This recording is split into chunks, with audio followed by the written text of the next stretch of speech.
রাত আর রাত নয়, দিন আর দিন নয়, রাত দিনকে এক করে যখন ইসলামের জন্য আপনাদের ডাক আসবে, তখন বুকের তাজা রক্ত ঢেলে দিয়ে বাতিলের সামনে বুকটা টান টান করে দিয়ে আমাদেরকে বাতিলের সামনে মোকাবেলা করতে আমরা কারা কারা প্রস্তুত আছি? দু হাত তুলে আল্লাহকে দেখাই। লিল্লাহে তাকবীর, লিল্লাহে তাকবীর।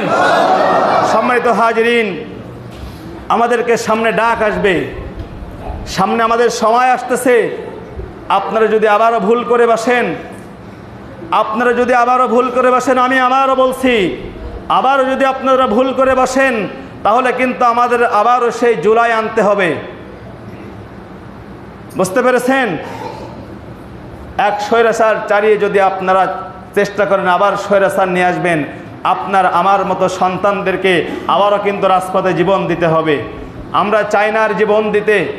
এই সবুজ শ্যামল বাংলাদেশকে আমরা চাই একটি সোনালী আদর্শ সমাজ বাস্তবায়ন বিনির্মাণ করে একটি ইসলামী আদর্শর সমাজ গড়ে আমরা আমাদের জীবনটাকে এমনভাবে বাস্তবায়ন করতে চাই যেন আমরা পরকালেও আমাদের এই ভোটটা, আমাদের এই আমানতটা যেন আমাদের জান্নাতে যাওয়ার কারণ হয়ে দাঁড়ায়। ঠিক কিনা?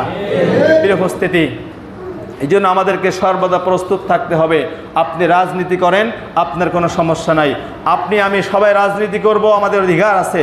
কিন্তু আল্লাহকে আর রাসূলকে বাদ দিয়ে রাজনীতি করা যাবে? যে রাজনীতি আপনাকে আল্লাহ রসুলের বিরুদ্ধে নিয়ে যায়, যে রাজনীতি করলে আলেম ওলামা দেখলে আপনার শরীরের রক্ত গরম হয়ে যায়, যে রাজনীতি আপনাকে মসজিদের ইমামদেরকে মসজিদ থেকে বের করে দেয়, এই সমস্ত রাজনীতির মুখে থুতু নিক্ষেপ করি আমরা। এই সমস্ত নেতার মুখে আমরা থুতু নিক্ষেপ করি।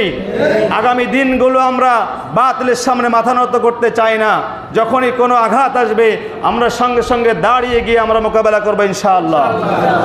প্রিয় উপস্থিতি, আল্লাহ সুবহানাহু ওয়া তাআলা আমাদেরকে ইমানের যে তিনটা দাবি রয়েছে, প্রথম দাবি কি?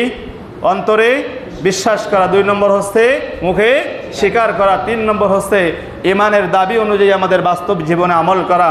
আল্লাহ সুবহানাহু ওয়া তাআলা সূরা আন-নিসার 136 নম্বর আয়াতের এই সার সংক্ষেপ আমি সহ আপনাদের বাস্তব জীবনে আল্লাহ তাআলা আমাদেরকে আমল করার তৌফিক দান করুক। আল্লাহুম্মা